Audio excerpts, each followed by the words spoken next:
Is this working all right? You hear me? Yep. For those of you who don't know me, my name is Mehrdad Hadigi. I'm the head of the architecture department. Welcome to our in-person lecture. Wonderful to have you all here. I'm going to tell you just a little bit, I'm not going to take too much time, just a little bit of how we've managed to get our speaker tonight over here. So just a little bit of background. So in the 80s, a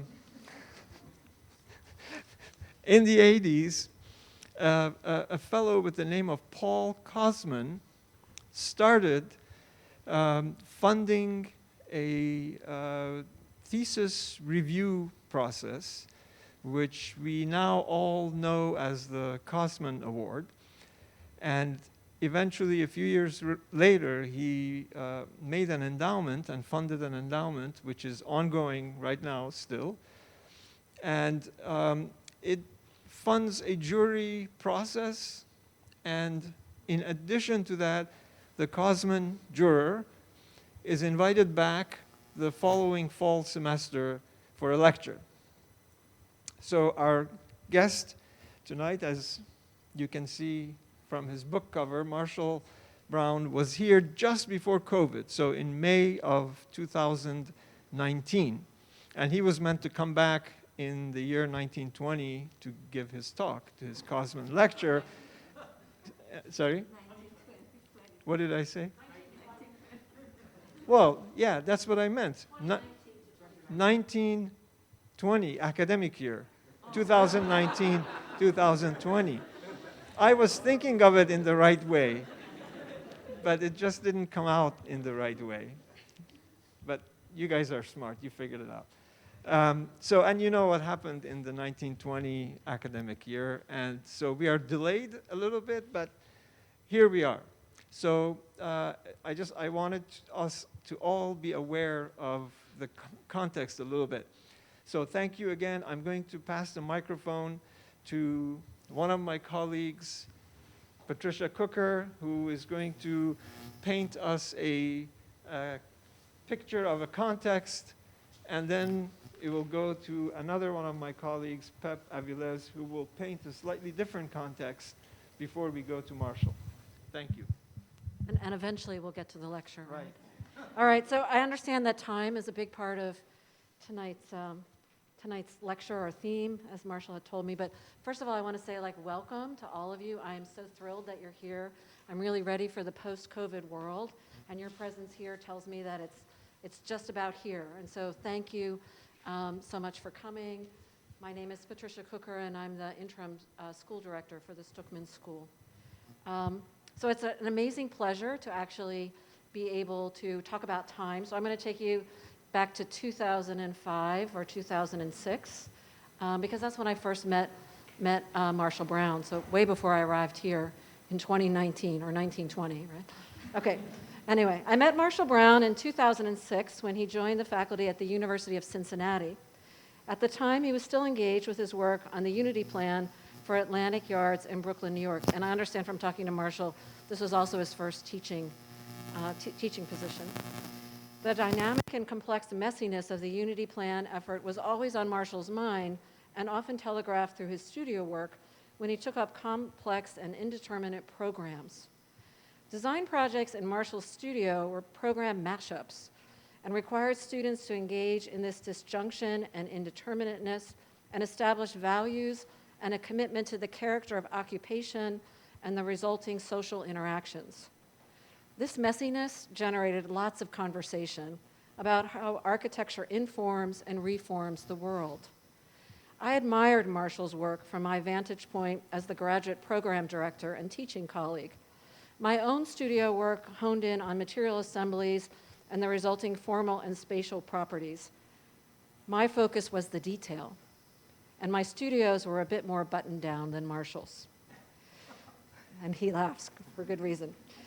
Marshall often raised the voice of Canadian philosopher Marshall McLuhan while recognizing that architects rely so heavily on various forms of media to convey their design work and to understand the physical world. McLuhan reminds us that the form or method of the media itself impacts the viewer's perceptions and the meanings conveyed. For architects and urban designers today, the hyperreal renderings and models of new futures are intense and often leave little room for the messiness and engagement that Marshall's Cincinnati studio work asserted. Following on McLuhan's theory of media and my view of Marshall's work, I want to raise the role of collage. As a design tool for the studio, Marshall implemented collage as a means to appropriate existing architectural plans, that of the office building, the apartment building, the community center, all of the programs that were in his mashups. And he brought the collage into the design process to establish the known, the building typologies and their plans, if you will. And this resulted in opening up the opportunity to then design what was the unknown. This was a brilliant tool and quickly accelerated student design and innovation. Collage is an essential design tool because it conveys content and messages that are well known, and often immediately known. Messages that are quickly received, then relying on the viewer's engagement with the disjunctions and incompleteness, something that we have in studio projects all the time and really where the opportunity lies. In McLuhan's terms, the collage is cool media in its low-tech approach, no software required, and its ability to engage multiple senses and demanding a great deal of interaction on the part of the viewer, whether you're a designer or simply an audience. Marshall Brown's collage world invites us and demands us to engage and reconsider the messy, complex, dynamic world that is reflected in and formed by architecture and urban design. It is a real honor, after 15 years, to reintroduce my colleague Marshall Brown and to acknowledge the impressive trajectory of accomplishment that has occurred since the time we met in Cincinnati. Thank you. Pep, you're next. Hi. Thanks, Patricia. I think I'm going to reiterate some of the topics that you just brought about. First of all, I would like to start by expressing my gratitude, and also on behalf of thesis faculty, Shadi Nazarian and Darla Lindberg, for joining us, in the spring 2019 in that review. Representation, we can get away without it. And still, to reduce representational forms to presentational architecture, that is, the materials and documents addressed to showcase the work of an architect for a client or an institution, is perhaps a bit too reductive. Because what representation aims for, as Robin Evans reminded us, is to kickstart the processes that translate intellectual labor into material production. The field of representation enjoys a healthy life these days, invigorated by the not yet fully explored possibilities of new media, technology, and software, as well as their multiple combinations. And despite that vigor, expressed in endless renders, collages, and digital ensembles, the impact of the so-called pictorial turn in our field, the visual tools employed by architects since the beginning of the 21st century leave us with a bittersweet taste.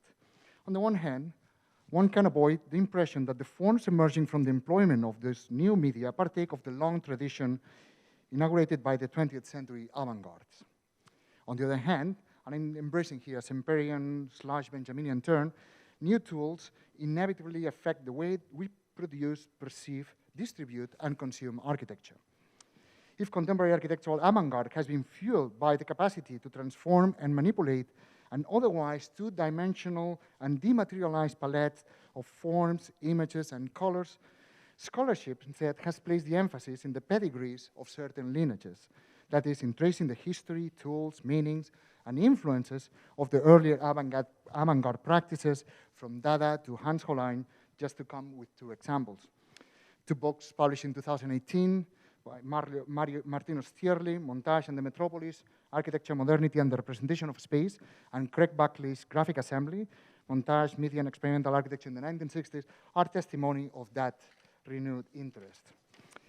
In 2017, however, Jack Self, co-editor of the British architecture journal Real Review, dated with astonishing precision the moment in which photocollage, one of the preferred techniques of our speaker today, was revisited and reinstated for contemporary architecture culture.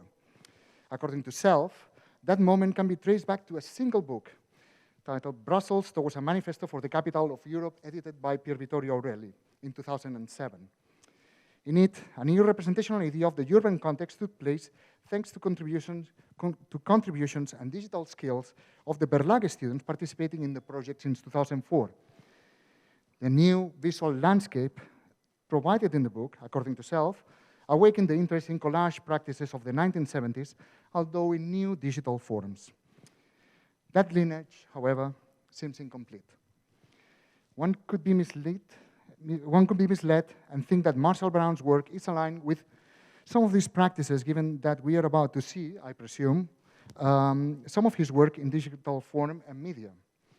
Nothing could be farther from truth, since the medium of representation falls short to express the neat craftsmanship that visualization and design acquires in the work of Brown. In my view, something very unique identifies Brown's projects from similar practices, since materiality and process play a fundamental role in his work. The former is demonstrated by his preference for photographic, archival, vellum, and tracing papers, or the use of letraset and dry transfer. Do you remember those days? As well as other haptic supports that dig in the formats and archaeologies of contemporary representation. Believe me when I say that his works are way more captivating when presented in physical form. The idea of process instead reinterprets composition, or as he described it, image miscegenation, to decontextualize previous architectures in a collective organic design aiming at what Venturi identified as the difficult whole, that is, the intimate relationship between fragments and object, in this case, fragments and image. The concept of architecture miscegenation that Marshall Brown explores presents a window to understand how representation and the use of specific tools, techniques, and materials can inform the intellectual production of an architect. Representation is eventually, in our field, the visual form that the act of thinking takes. And in the case of Brown's work, that form circulates seamlessly from the mind to the hand. Marshall Brown is Associate Professor of Architecture and Director of Graduate Studies at Princeton University, where he also directs the Princeton Urban Imagination Center. Brown's work has received grants and fellowships from the Graham Foundation and the McDowell Fund, as well as selected for the U.S. Pavilion exhibition at the 2016 Venice Biennial. His work has been collected by the San Francisco Museum of Modern Art and the Museum of Contemporary Photography. And his projects and essays have appeared in countless journals such as the New York Times Magazine, Log, Architectural Record, among others. Brown has served as member of the Chicago Mayor's Cultural Advisory Council and as a vice president of the Art Clubs of Chicago. His book, Recurrent Visions, The Architecture of Marshall Brown's Project, will appear in the spring of 2022. Brown received his bachelor's degree from Washington University in St. Louis and master's degree in both architecture and urban design from Harvard University. So please help me welcome Marshall Brown. Thank you.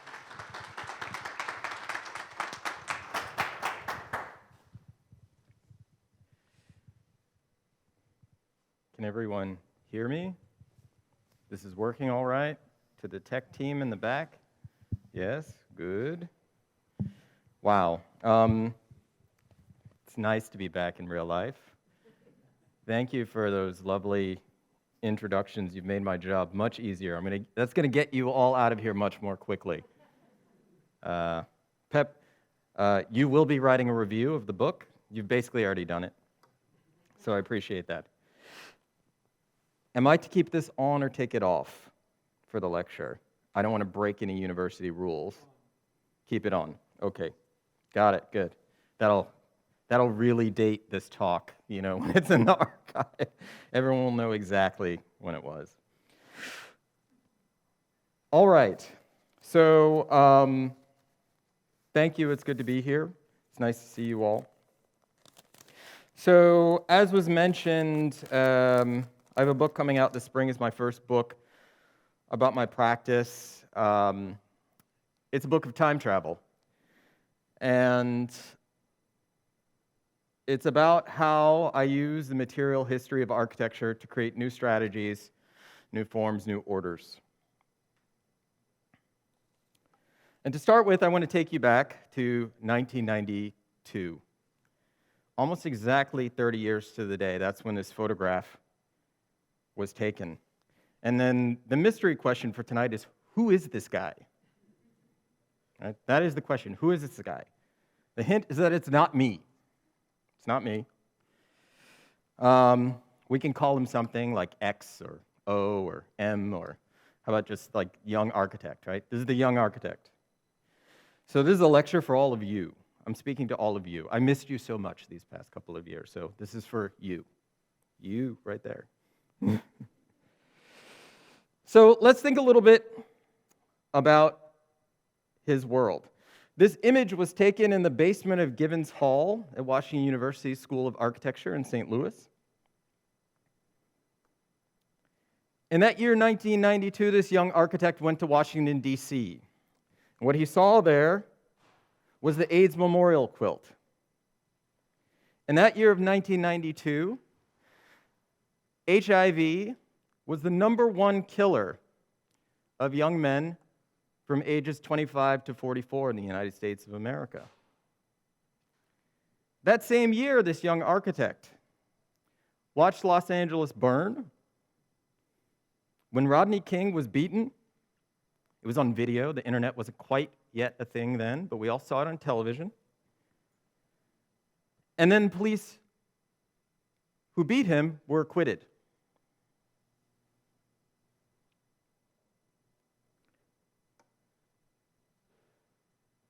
Now, another question I have about this young architect is, did he understand that almost precisely 40 years before that, in the time of his parents' youth, their era was marked by polio? And that almost exactly at the same time, there was the lynching of Emmett Till. Do you see?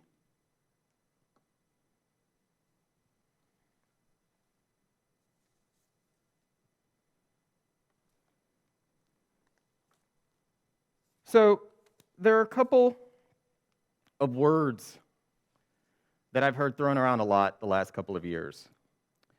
The first one is this long one, unprecedented. Unprecedented, unprecedented. We hear this a lot on the news. We hear this a lot from our leaders, unprecedented. The other one is awakening. Awakening. Awakening. I've come to become very suspicious of these two words. Suspicious because they seem to me, from where I've been sitting inside my house, like all of you sitting inside your houses, to have become suddenly very popular alibis. Very popular alibis for a couple of things. The first one being failures of foresight. We didn't see it coming. Right? We weren't prepared because we didn't see it coming. The second is an alibi for persistent inaction. We didn't see you suffering. This is me clutching pearls. We didn't see you suffering. We didn't know you were suffering, right? They looked out.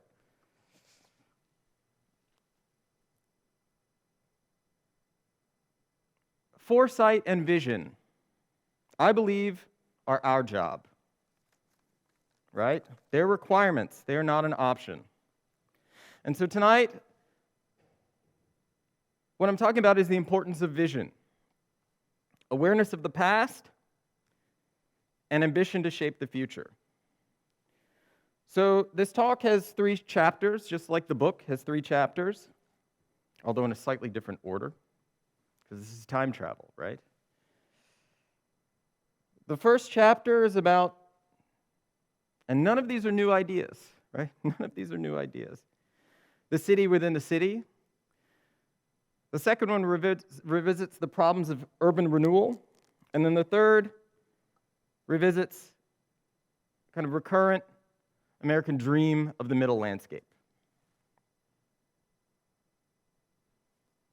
So first chapter.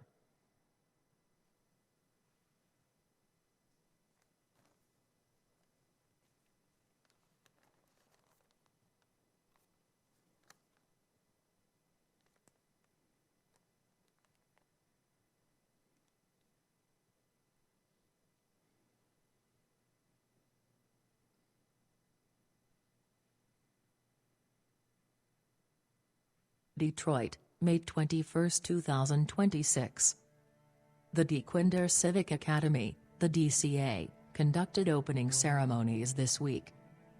As part of the city's ongoing reconstruction, the new institution, which grew out of the former Detroit Edison Public School Academy, has dramatically expanded its mission and scale by accepting responsibility for the physical, social, cultural, and intellectual development of the city's children from birth to adulthood.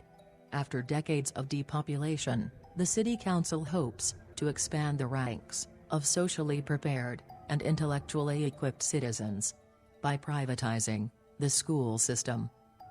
DCA was conceived as a citadel that will shelter its pupils from the shocks of Detroit's ongoing transformation, while also inspiring visions for a metropolitan future.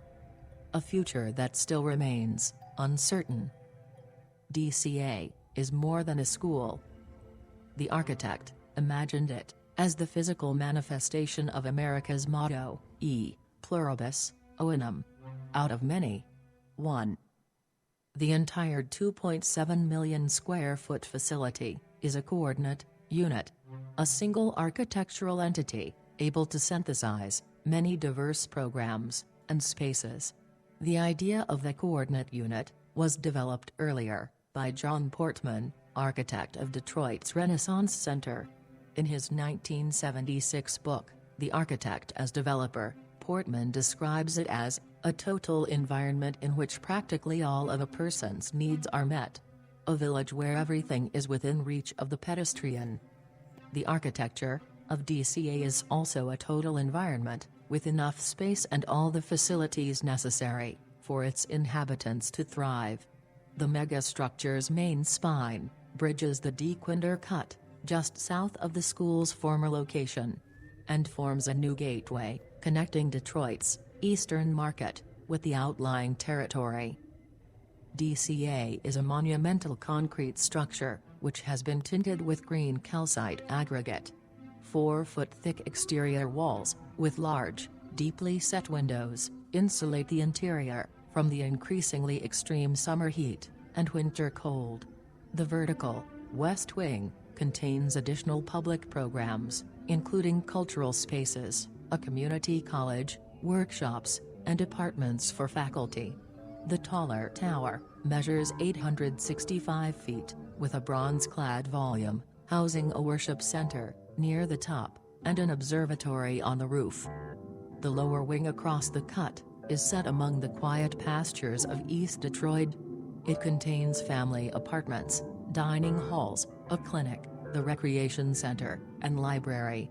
Both the east and west wings embrace large outdoor patios, with strategically placed thresholds that provide security, while also creating formal entries to the complex. A third public patio, set 20 feet below street level, within the Dequindre Cut, can be accessed via new pedestrian paths and bicycle ramps. A pond, for summer swimming and winter skating, is the centerpiece of this space, where the school intersects with the public infrastructure of the Cut. The Academy's primary school hovers nearby, bridging diagonally from the southeast to northwest corners of the building, connecting the site's urban and pastoral sides. It is supported by a series of monumental, cloven, columns, split at their bases, allowing people to walk through, with a sense of ceremonial passage. The philosopher, Henri Lefebvre, once wrote that the industrial era destroyed urban society by replacing oeuvres with products. In 21st century Detroit, the decline of real estate has placed renewed attention on the use value of architecture as civic infrastructure and aesthetic experience. When DCA was first proposed in 2016, few believed that this kind of monumentally civic project could still be achieved in America. Nonetheless, taking its place alongside Portman's Renaissance Center and Mies van Dro's Lafayette Park, DCA has established a new refuge for collectivity in a landscape of growing isolation. With the DCA, the architect aspired to create a utopian institution that is, a fortunate or blessed place, within Detroit. Knowing as he did, that architecture cannot solve society's problems, but that it can formalize utopian models that inspire civic life and eventually lead to greater and more beautiful urban worlds.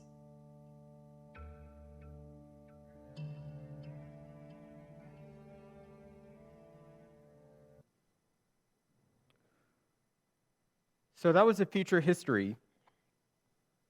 It's a kind of video format I've been playing around with or trying to figure out for some years now. It sort of exploits architecture as a kind of fiction, and what it attempts to do is make the projects plausible within the context of future events. The narrative unleashes the architecture. It does not determine the material or formal specificities of the work. This is an image from the gallery at the 2016 Venice Architecture Biennale, and there's that young architect. You see him in the corner there, 25 years from when you first met him. The project, as you just learned, was for a 3 million square foot charter school campus in a single building dedicated to the children of Detroit. It sits in relationship with other modernist citadels in Detroit, including Mises Lafayette Park and John Portman's Renaissance Center. We lost him recently.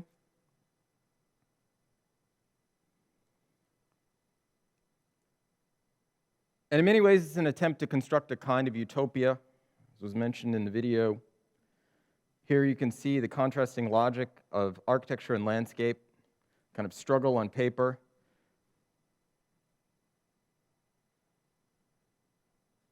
An interior view, collage. I make pretty much all my collages by hand.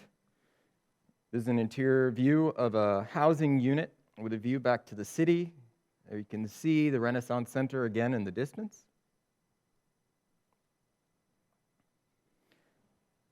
The collages are a mode of sketching, I guess you could say, where I use them to generate ideas, but also to ground projects in specific architectural legacies. It's an interbreeding of existing architecture to create the new. And as was mentioned, I remain very invested, or this young architect remains very invested in the craft of architectural drawings, collages, as they work closer to the speed of his thought. They reward attention and provide a richer body of evidence than other media might. You can see how in this large collage, for example, there's an attempt to tap into the legacy of visionary architectural drawings. This is Ivan Leonidov's Commissariat of Heavy Industry from 1934. And this collage, along with the other works from the project, are now part of the San Francisco Museum of Modern Art's permanent collection.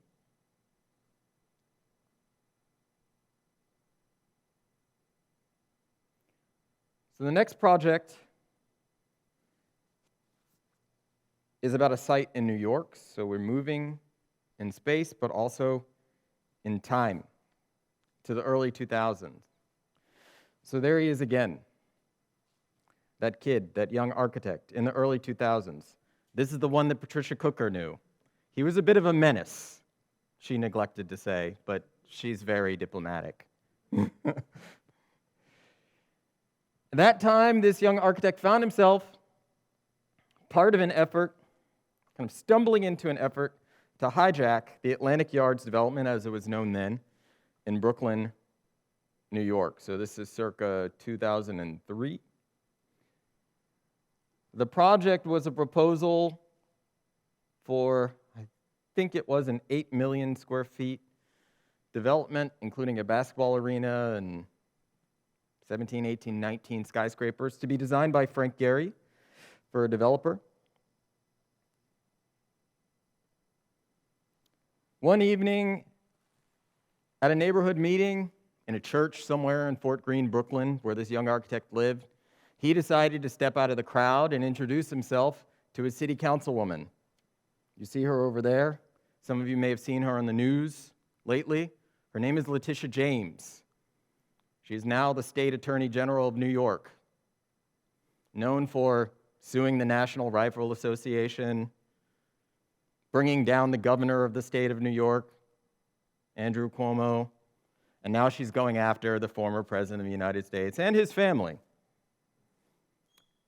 That's my friend Tish, my first client and partner.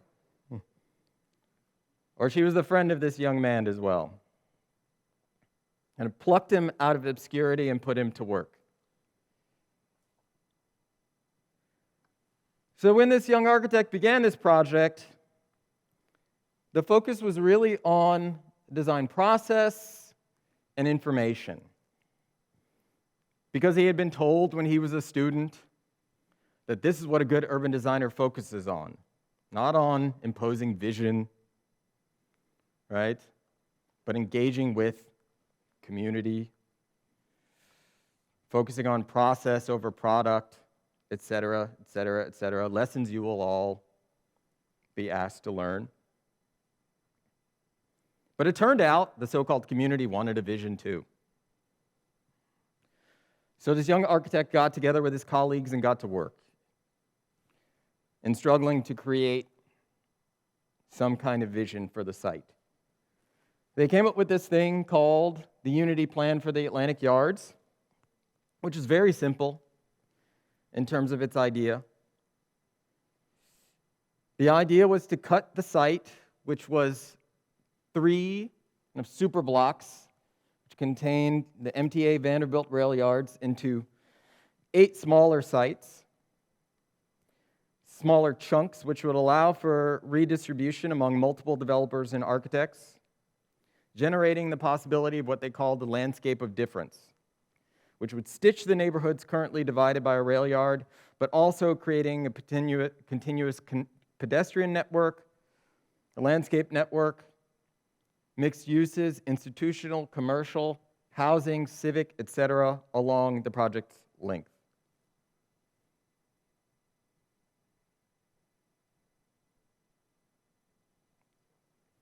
One of the most difficult challenges to deal with in this project, but in many development projects, are arguments about density. How much to build, how big to build. And in this particular project, there was a struggle between the cliches of, and again, this is New York in the early 2000s, this battle has more or less been fought and lost and won on various sides. The struggle between the cliches of Manhattanization versus so-called brownstone Brooklyn. Spoiler alert, brownstone Brooklyn lost. But Brooklyn at that time was already a home to diverse architectural scales and typologies. And so the Unity Plan proposed a hybrid approach that actually addressed the complex scalar and formal identity directly. And for this young architect, it's important to understand that urban design was always a way back toward architecture, not away from it.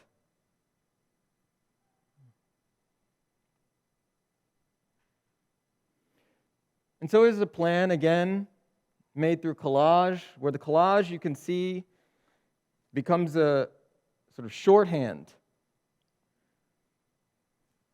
that allows one to communicate the complexity and heterogeneity of the landscape, infrastructure, mixed programs, etc., in advance without over-determining the results. Understanding that in urban environments, especially at the large scale, they happen over long time periods, there's a lot of change, negotiation, etc. So what can you control, what can you not control? What these 2 model photos show is how the project also proposed a kind of counterintuitive approach to managing the scale of the project by relieving congestion at the end of the site over the Brooklyn Atlantic Terminal, which is one of the busiest transit intersections in the whole city. It's currently where the New Jersey Nets arena sits. designed by shop architects, and then actually increase in scale as you went to the other end of the site. Which is then punctuated with this tower. We call it the Vanderbilt Tower.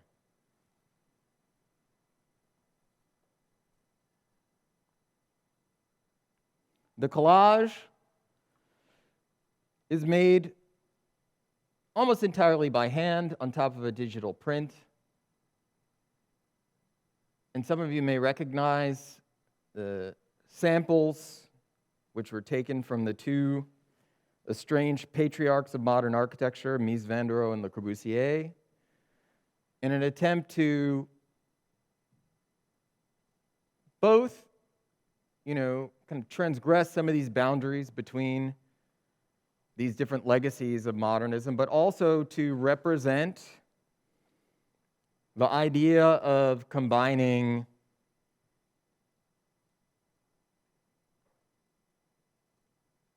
various scales and kinds of programs, from the civic to the commercial to the domestic, within this single tower.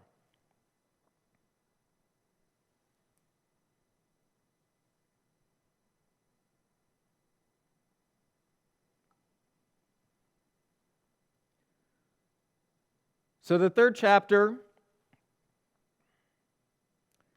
is about this dream,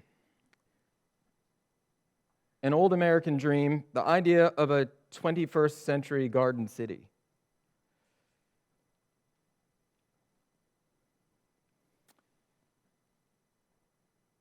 The concept behind this project is called smooth growth, the principles. And smooth growth deals with the blurred boundaries between urban, suburban, and rural spaces that we often find, especially in American so-called cities. In hindsight, I think it's also some aspects of the project become analogous to contemporary conversations about socialized democracy. And it also attempts to propose a model for collective stewardship of the land.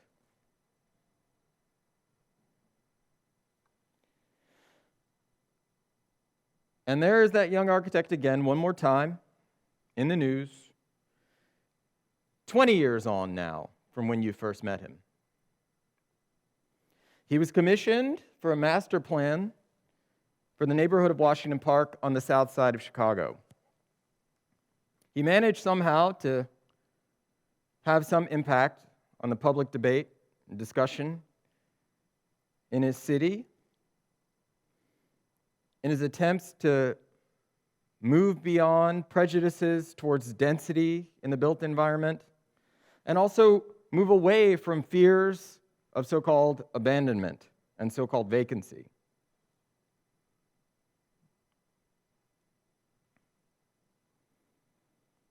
He was inspired by the legacies of earlier urbanists from the Midwest or from America. On the left, Frederick Law Olmsted's plan for Riverside, Illinois. It's built, it exists. It's like the most important site of architecture and urban design, I think, in these United States that almost nobody's been to. And then on the right, of course, Broadacre City, which many of you or most of you have probably heard about, which was never built, but still remains an inspiration. So this project is really part of a trans-historical search for an ideal American settlement. The site, again, was Washington Park on the south side of Chicago. You can see it located along Chicago's Emerald Necklace. The neighborhood actually began with the park, which was an artificial Eden, a retreat from the city's early and violent industrial growth.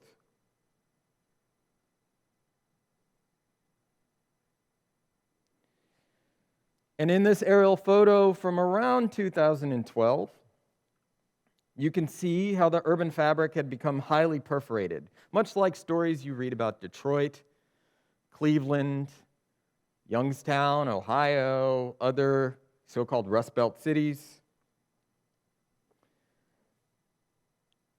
And what the young architect understood was that it would be more important to create a model for all of these kinds of places than try to create a single solution for just this one. So again, this neighborhood was a so-called early suburb. And the question became from the beginning, could we return to this idea in a new way? Washington Park was first settled by Irish and German immigrants, but by the 1930s was almost entirely African American. The Great Migration of black people from the South to Chicago and other cities, combined with racist restrictive covenants, actually produced a great degree of congestion at that time. The neighborhood peaked at a density of about 30,000 people per square mile through the 1950s and 1960s. To give you some relative sense of what that means, the average density of all of New York City today is something like 27,000 people per square mile. So you got a similar density to what you have in New York, but without skyscrapers, which resulted in conditions like you see on the right.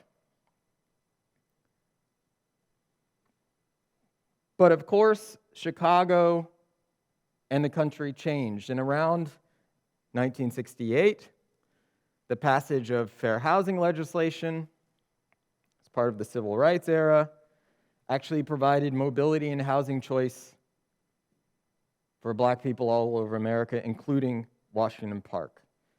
And the population you see fell rapidly thereafter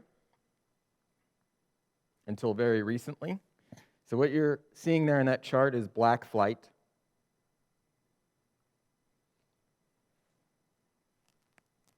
And it became important to understand, though, still, what do all these numbers mean? Well, around 2012, when this project was being developed, the density of Washington Park was what you see below. And so just as a thought exercise, we conducted a comparison. And the results of this thought exercise were a couple of takeaways, which are at the basis of this project. Number one is that the viability of a community is not necessarily determined by its density. The viability of a neighborhood is not necessarily determined by its density. And number two, that quantity should not be confused with quality in matters of urbanism, nor architecture for that matter. On the left, I mentioned again Riverside, Illinois. On the right, Oak Park, Illinois. Both of them thriving and desirable neighborhoods, towns. The similar vintage to Washington Park, founded around the same time, similar distance from the center of the city. One less dense, one more dense. And then there are these maps that also kind of underlie what you're about to see.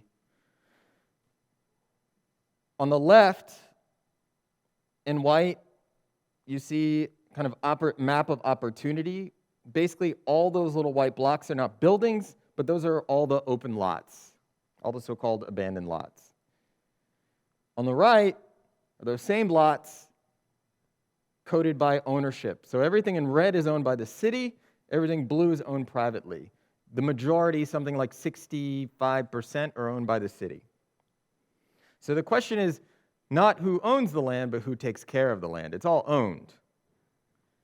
Fortunately, all that red stuff is technically public space. Just how do we shape it? So smooth growth uses a simple strategy of bundling, just kind of thought exercise. What if the neighborhood doesn't grow? Right? Doesn't depopulate anymore, but doesn't grow over the next 40, 30, 40 years, etc.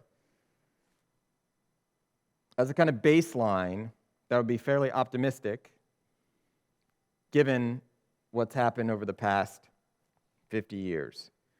Well, then, we would focus more on landscape and infrastructure, reorganizing all of that. So we use a strategy of bundling, which tries to capture the emergent patterns of urbanization, creating microregions landscapes of cooperative independence, new social, spatial, and economic collectives, which would be managed and maintained through homeowners associations, land trusts, etc., all these kinds of things that you all will become concerned about when you become property people. This will all make sense later. And then the space between becomes a reconfigured public realm where you place a new street network, land banks, greenways, stormwater reclamation, pedestrian paths, places to pile the snow in winter, etc.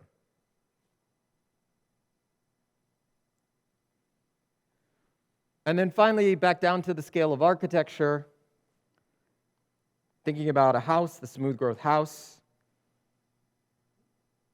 What would a new house look like in this place? An American house for the 21st century, which, much like the master plan, is multi-directional, penetrated by and engaged with the landscape, fragmented on the interior, but yet gathered again under a singular boundary.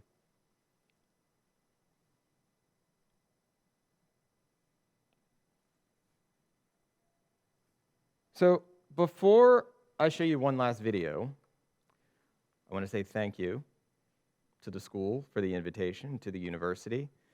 It's really wonderful to be back doing this in person. Excuse me, I'm a little rusty. It's been a little while. What you've seen is a taste of what's in the book that'll be out in May. It's a book, in hindsight, that I made for all of you. Right? They ask you when you make a book, well, who is the audience? You're the audience. It's the summary of the beginning of a career. Hindsight for me, but hopefully a little bit of foresight for all of you.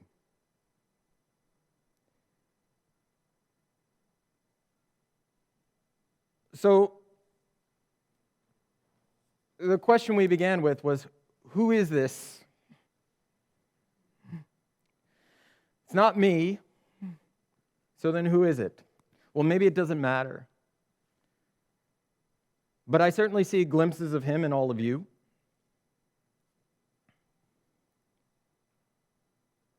I see all of you.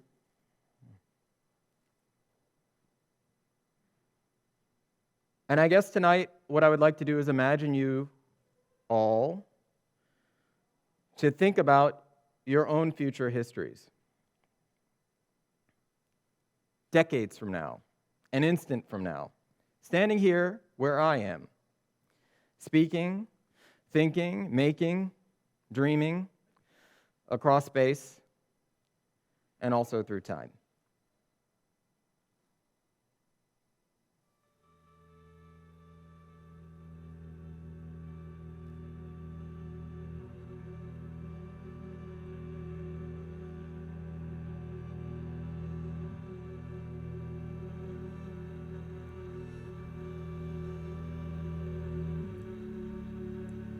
On the south side of Chicago in 2033, my father, Daniel Freeman, was an architect. A flood destroyed the city when he was 60 years old. For most Chicagoans, their worst fears of environmental apocalypse came true. The ongoing shocks of climate mutation provoked an exodus to the outskirts of the metropolis. 2 centuries of urban planning, engineering, and management had failed disastrously.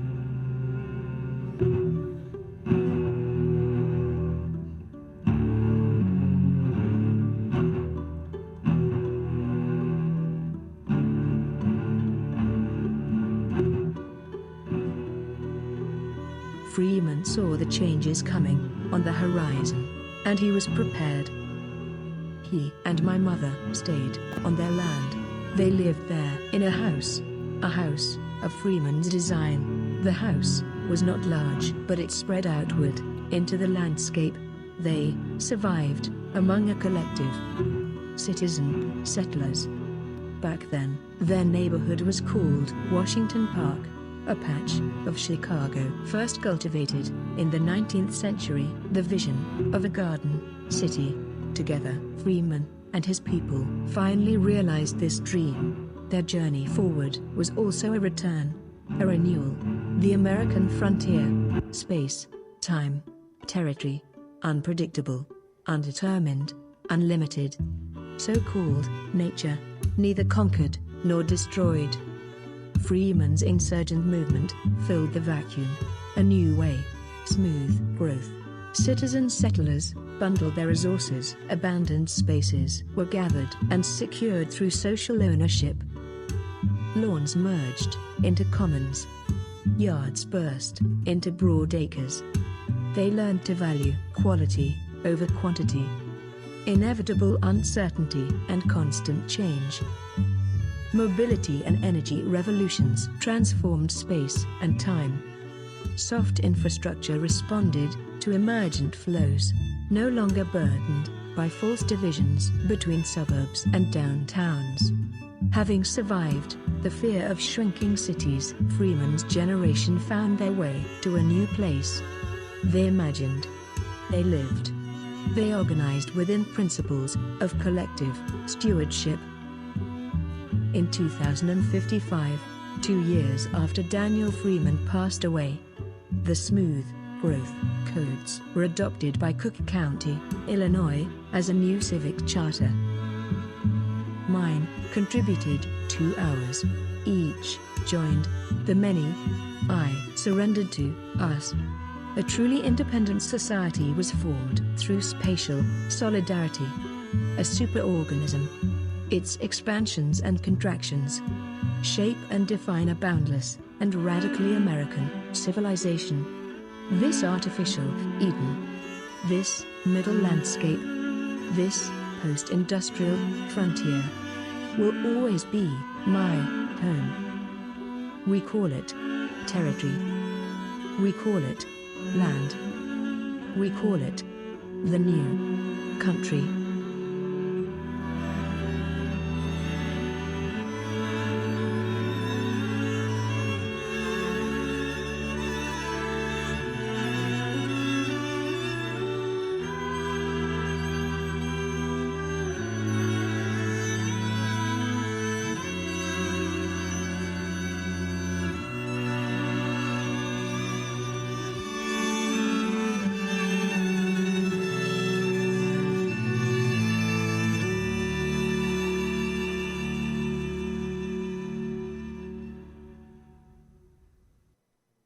Thank you.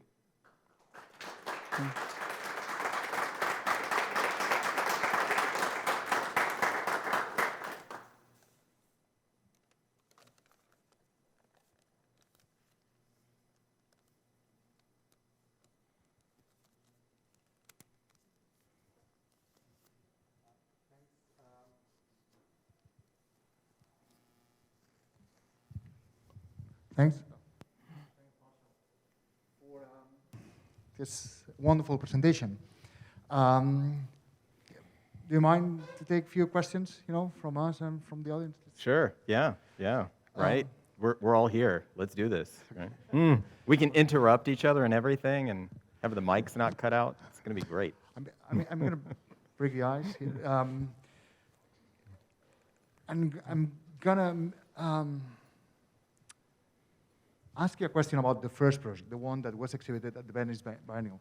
And it struck me as a pretty realistic approach to some issues that the city was facing. It was, it could be, had some kind of flavor of this kind of utopian realism, you aspire to something better, at the same time you take into account, all the context and all the difficulties that, we face as architects in order to come up, with some realizations.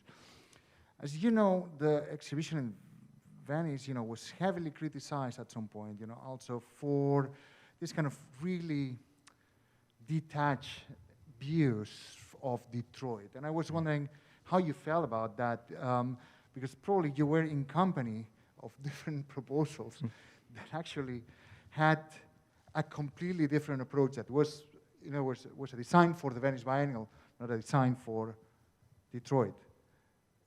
if I understood correctly, whereas your project seemed to be very, very much grounded, in the city and the needs, and the possibilities of that place.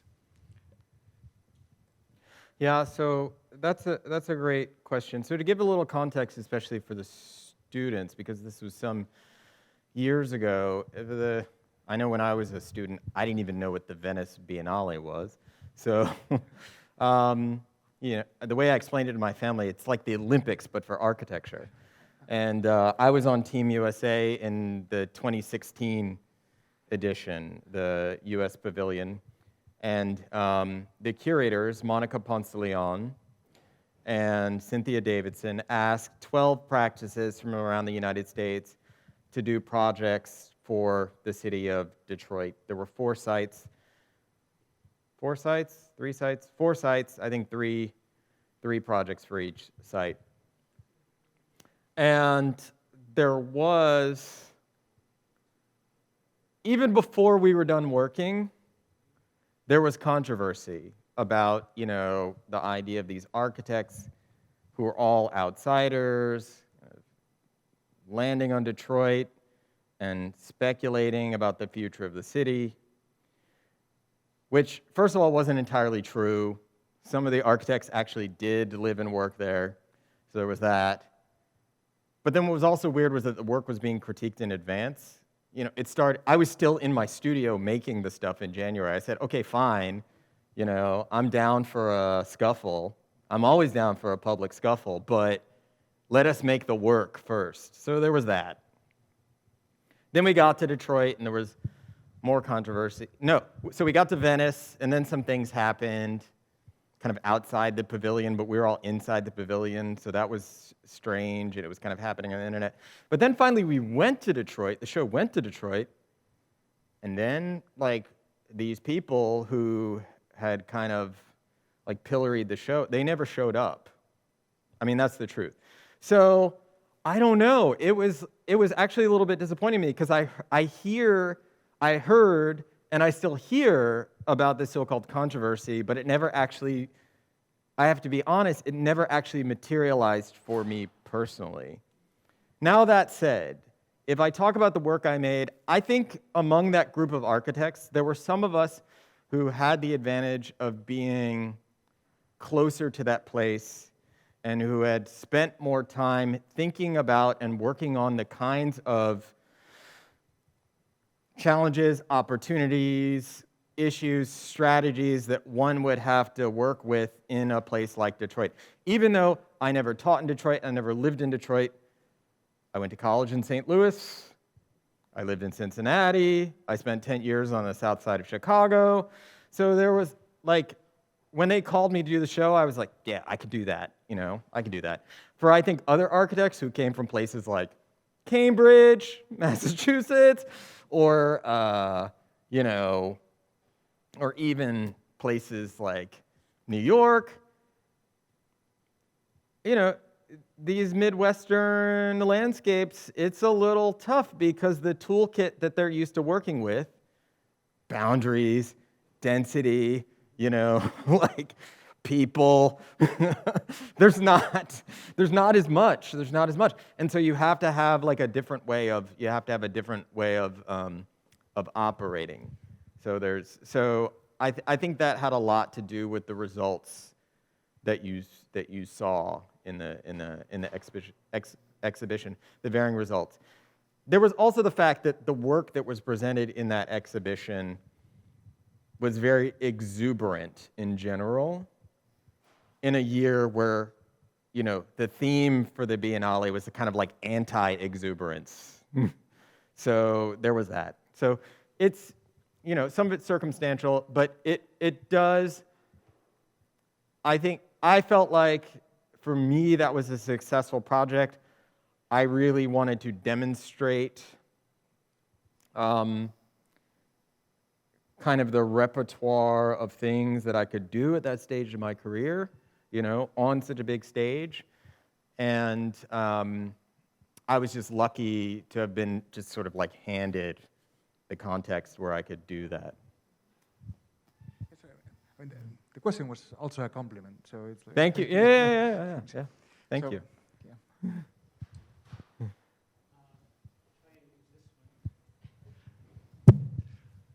So thank you so much for showing this great work. I wonder, for the benefit of students that I know are here, who are in their second year, who are hearing faculty talk about narrative in relationship to their building, I wonder if you could expand a little bit on the use of film to not only embed a building in a narrative, but actually increase the potency of the building through that film. I'm thinking about how amazing film has been used as a way to speculate about architecture. Ridley Scott's Blade Runner, for example, has kind of changed our impression of Los Angeles and the expectations we have. So can you say a little bit about the use of film and narrative in that kind of idea of expanding the architecture? And then my second question would be, can you talk about the choice of the animatronic voice that narrates these films? So, so film and architecture. Very rich topic. It's one I have a kind of ongoing struggle with my current phase of work. So if this is like represents the kind of last phase. My current phase of work, I'm going at it more directly. It's a sort of preview and really thinking about film as a medium. It was, the use of video was something that I stumbled into when I was wrestling with the problems of time in relationship to architecture and urbanism.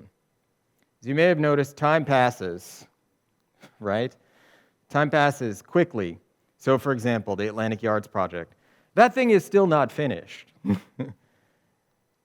So when that started, I mean, what year were you guys born? Right. So you were very young when that thing started, and now you're basically adults. Now you're adults, and it's not nearly finished. For example, so there's this problem of time and how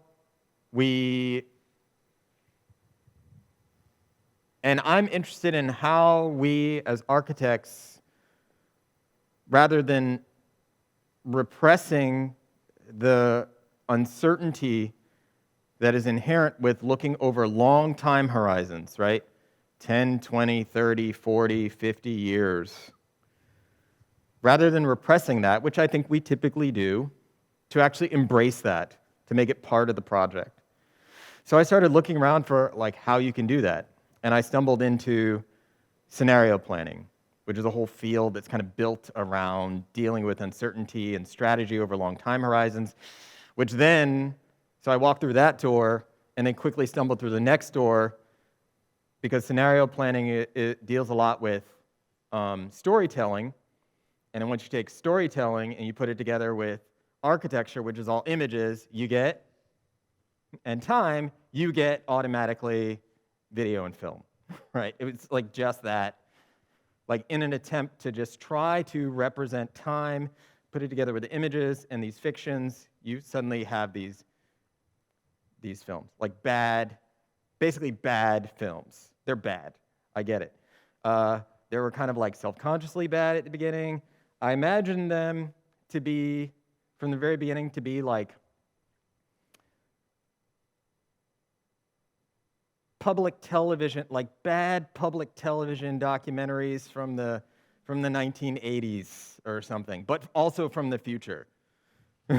So very banal, matter of fact, basically just moving slideshows with voiceovers.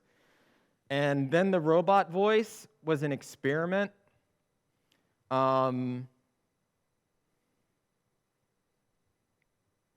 It became a kind of means to an end, but something that worked for a while. I don't know how much I'll be using it anymore. But it worked because it produces this, it's just, text-to-voice software. But there was a dispassionate quality which appealed to me from the beginning to that. And then you get these weird glitches. where it says like East Detroit, you know, this kind of uncanny valley sort of stuff. But this passionate narrator creates, I think, a sort of suspension of disbelief, right? It just all becomes a matter of fact. These things happened. So that was the way that I have been conceptualizing these videos. Where it's moved me to is a way of thinking about narrative and architecture, and let's say, as being much less didactic than we've all been told it should be. So, like that Atlantic Yards animation also deals with time in a certain way, and all these questions of describing a project, but it's super didactic, right? Like this, you do this, and you do this, and you do this, and you do this, and you get the Unity plan, huh? I find that to be a kind of overly simplistic, right? Fairly rigorous, but also overly simplistic way of thinking about how, you know, architecture and urbanism actually happen in the world. It's too much cause and effect. I was saying to Patricia before this, history is a series of cause and effects, but the future is full of uncertainty and divergent realities. It's much messier. And so, you know, the videos and the films are very much trying to embrace that messiness. There are gaps. Things don't match. They don't add up. Even when you look at the speech, it becomes increasingly choppy. It's more like haiku. These are not sentences, right? It's just like phrases and things. And so the next film that I'm working on now is about Berlin. And it's sort of a much more pure film in the sense that there's no design proposal that it's trying to sort of portray or manufacture. It's actually trying to ask a more radical question about, like, okay, if architecture was a persona in a film, what would it say? What would it sound like? How do you portray it visually? So I'm looking at things like Godzilla films. You know, it's like, well, how would architecture look in a film? Well, it'd kind of be like a monster movie because architecture is really big and it always recedes from you. So you see like a toe, you see a scale, you see the tail, you see the effects of its existence. Sometimes you just see the destruction. You know, how would architecture sound? What kind of film would it be? Probably a tragedy of some kind. Right? Architecture would sound old and slightly beleaguered, right? Because it's just like time is passing. There's humans running around. You know, like these vampire characters. So just asking very simple questions and also thinking about film as a collage in time. So, yeah, the film thing is like sorry, these are long answers. This is, sorry.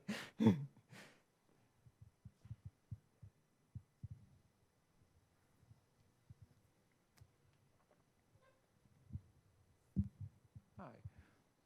Yeah, okay, cool. So I had a question for you. I know during your talk you considered yourself a menace. And so I guess the question That guy was a menace. I'm much more well-heeled now. What were you being a menace to, and what do you consider success from these projects? What is the purpose for these projects if you are looking to be a menace? Ooh, that's a good question, the menace. What was the menace trying to achieve?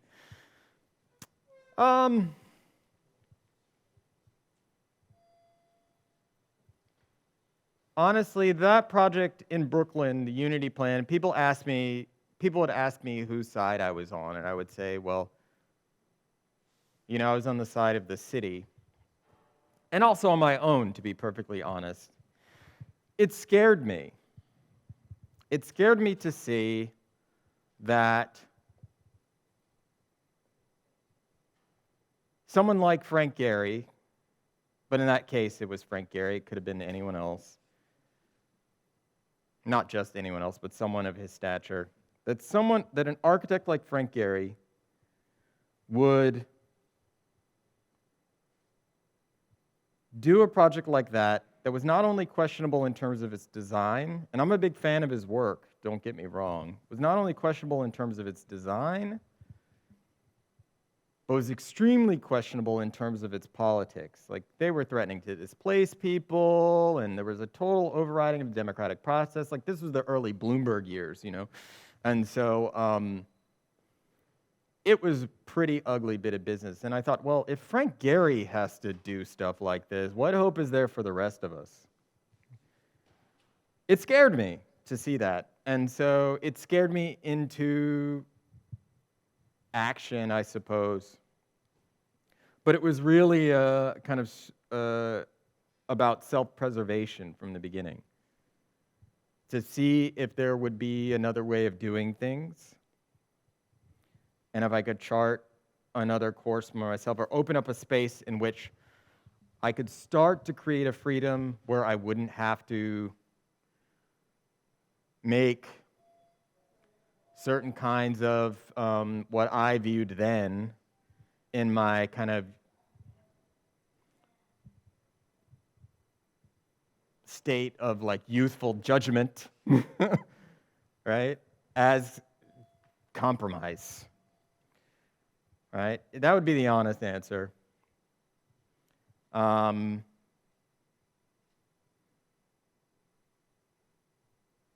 Success, what does it look like? I mean, that was always the tough question, right? What people were always asking, well, what does a win look like? If we stop the development? Well, not necessarily, because actually the rail yards were a problem, right? You know, what would is success the notion that this development battle is still going on decades later and people are still spending their time and their money and their energy like struggling with it? Not necessarily. Like, is that even a question, like success? Or is there just struggle? Is there just struggle? You know, later I did an essay that actually looked at that site historically, and what I found out was that struggle had been going on since like the Civil War period. That site had been contested repeatedly, right, through various phases. So that's a harder question to answer, the question about like what does success look like? I think those questions are easier to answer at the architectural scale. Urbanism is a different game. It's a different game. It's a much longer game. The rules are not clear. And even like when you don't know who's won, who's lost, because it keeps going on, right? It just keeps going on, that struggle.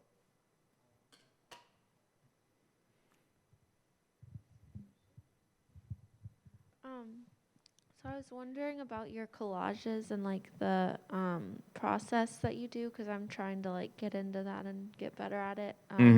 So what's your process when you make your collages and things like that? I don't know if I have a process, but I certainly have methods and techniques, which I think is a little bit different than process.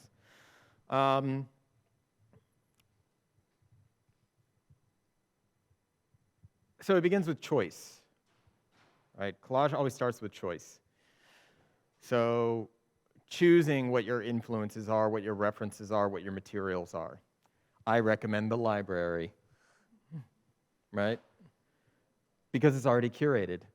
Don't go on the internet.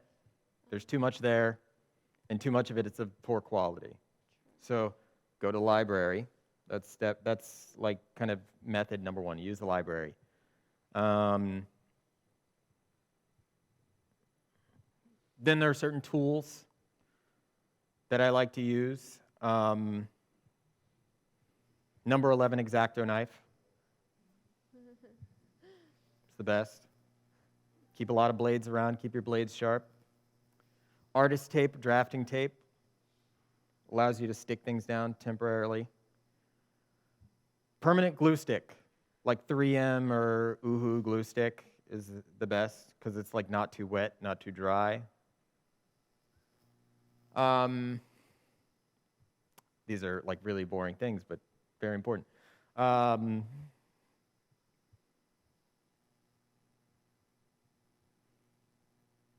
Faster is usually better. One of the things I like about collage is that there's a certain quickness to the medium, right? And so it's not something to be kind of belabored or struggled over, right? In the same way one might labor over a drawing. I mean, it takes work. It takes work, right? And it takes craft, but I think it operates in a different part of the subconscious. It's a medium that affords that a little bit of distraction actually helps. It's not like model making where you have to be really focused. A little bit of distraction, I think, actually helps. And I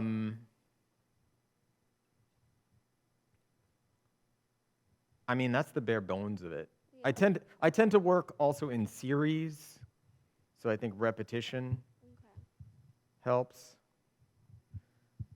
Photocopiers. I'm a big fan of the photocopier. I don't scan and print, but because the photocopier is also fast. You can make things larger, smaller, but it's not more complicated than that. Thanks. I'm big into skills, right? I'm in the like skills phase of my. I'm much more buttoned up now too.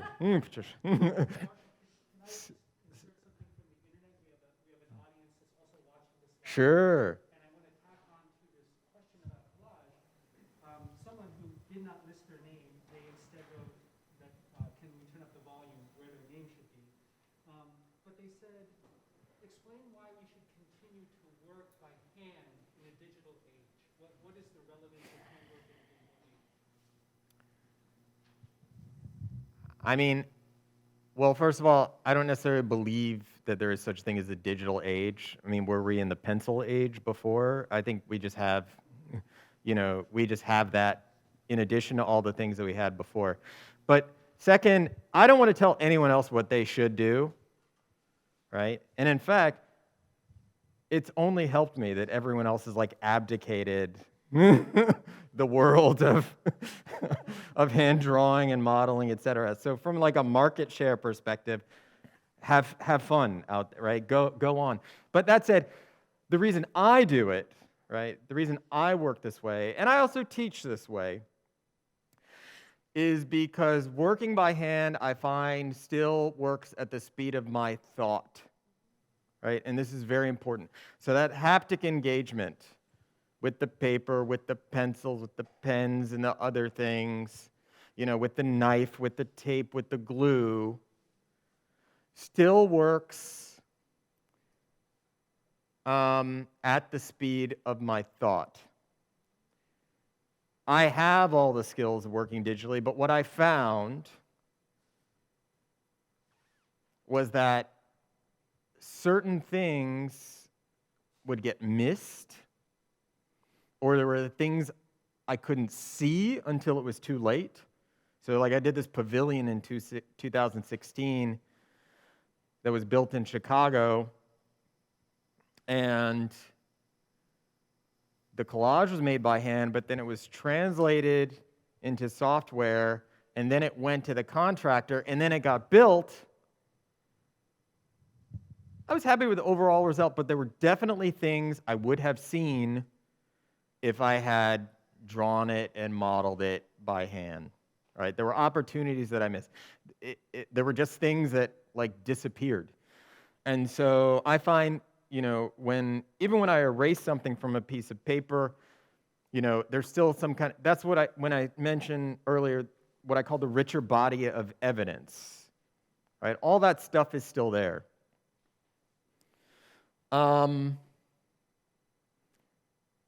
Also, at a more practical level, I have found that actually software does not make the production in my studio any faster. In fact, quite the opposite. So, for example, that project for the Biennale, it was a lot of work, and we didn't have a lot of time. It was like from October, basically, to Valentine's Day. And I was still teaching for a good amount of time, and I'm more or less, weirdly enough, despite all this, like, poly, hybrid, large-scale stuff, I work mostly alone. And so, like, unlike most of the other people in the show, I didn't have like an office full of people to make all the work. I had to do it all. And so when I work on projects, like, I get to do things basically once. Like, I'm trying to get I'll make a drawing, and I'll redraw it and redraw it and redraw it. But I get, like, the deliverables start to appear from the beginning, right? There's not a lot of waste in my process at this point. I don't know if I'm making this clear, right? There's no Control Z, there's no undo. It's just like, I prefer these, what are called media of risk, right? I prefer the higher risk end of the spectrum. I just find it's more effective for me. Others obviously disagree.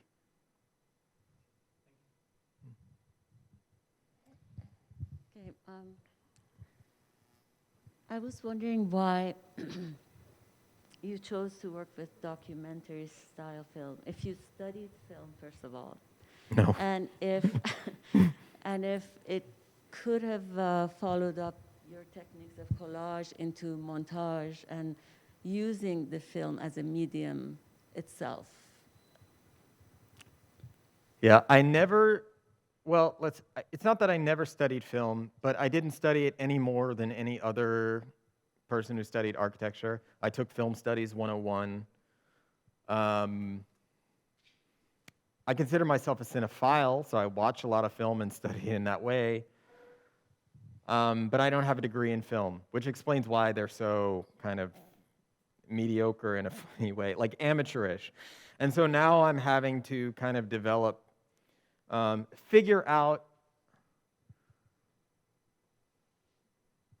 a way that an architect like myself would make films, right? So it's an autodidactic effort. But I'm, of course, well aware of, Eisenstein and, the theories of montage and all these other things.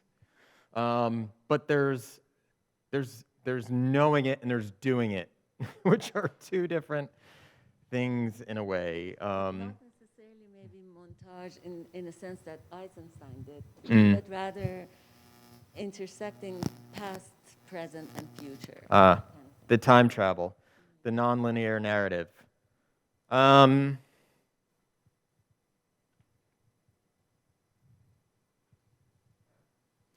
Yeah, so when I started dealing with this question of time, I started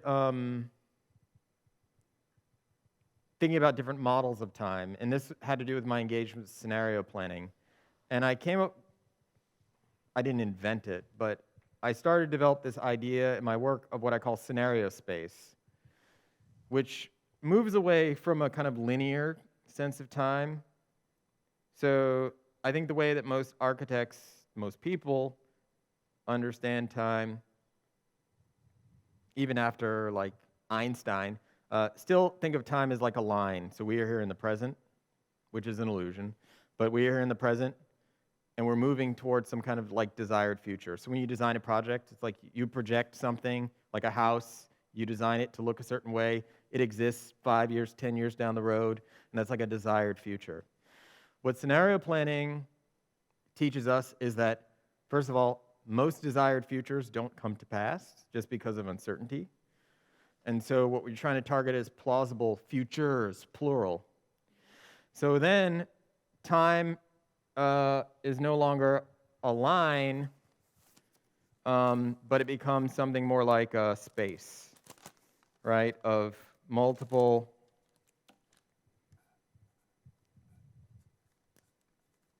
divergent futures. And then once we have those multiple divergent futures, we can like jump around. And that's how you start getting the nonlinear stuff, right? And even contradictions. It's not either or, it's like, oh, this happened and that happened, And those then, of course, become, we know as designers, the contradictions are where the good design happens. You know, stuff that doesn't add up. James Baldwin, I think, once said, there are plots and there are stories, right? And they're different. A plot is like this happened, this happened, this happened, and there's a resolution. He said the difference between a plot and a story is in a story, the resolution only happens in your mind. And so this is something that I've tried to really focus on, is like leaving those gaps. And film has this magical way of just like allowing us to live with those gaps. It really works, right? When you start to actually take films back apart, you realize, like, wait, I don't really, you know, and architects have done projects about this, like on television, like the Brady Bunch house, actually, if you draw it, it's like got all these weird shapes, and there are gaps, and there are missing spots, and this kind of stuff, but film somehow magically allows us to just live with those gaps, those disjunctions, et cetera, et cetera. Collage is a very good medium for also kind of accepting and embracing gaps, disjunctions. So it's just a search for media that can deal with the messiness of the world in which we work and exist.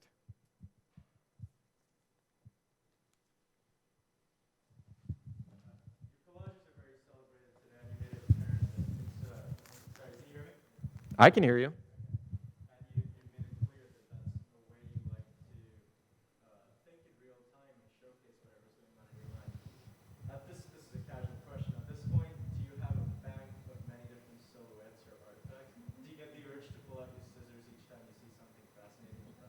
Yeah.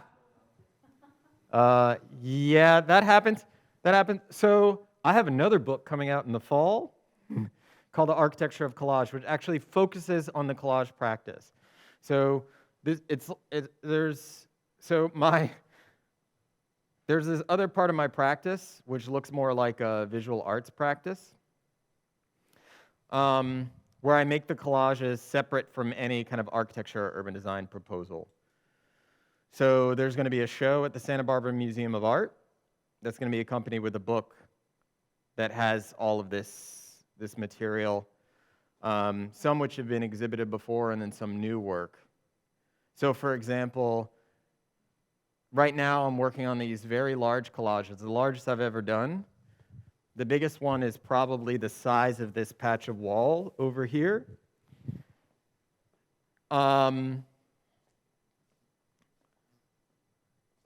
There are two of them, and I call them like Piranesi's maps of Berlin. I was in Berlin last year working on this new film project. I was looking for some maps to go in the film. I went to this map store. The woman who was running the map store was showing me some maps, and she said, oh, well, we have these other things back here, which were these maps that were made in 1986, just before the fall of the Berlin Wall, that were produced, these very technical German maps, very large, very beautiful maps of the city going back since its origins. They were created by the Senate for Environment and Land Use or something like that. And I said, oh, well, do you have a complete series? She said, yes, of course, I can find one for you. It was like 70 euros. And the only thought in my head was, these are beautiful, they must be destroyed, you know? Like, it was instant, you know, instant. These are beautiful, they must be destroyed. And so now I've kind of cut them up and recombined them, and they're going to be these big collages that will go in the show, but also in this film, probably, et cetera. So it's something that I do all the time now. There's also a series of also fairly large collages that I'm calling prisons of invention, which are also after Piranesi's Carceri d'Invenzione,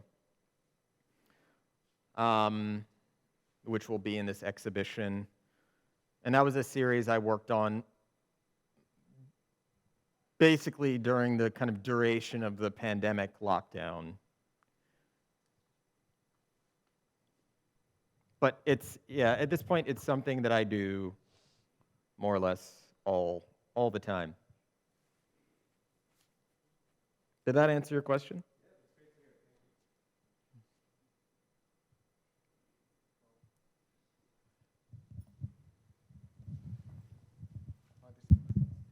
Point, I think we should end the event thanking you again. You know, your presence here today. I'm also rusty. You know, the fact that I see you here present, it's kind of like a new experience. You know, we haven't been, you know, in public lectures, you know, for a very long time, and I think this is it's been wonderful and great, you know, to have you here and. You know, stretching a bit, you know, Yes. hoping that we will Getting the rust off. exactly. Hoping that we will get back to normal very, very soon. Yeah. Thank you very much for your work. Thank you all. Thank you for your attention.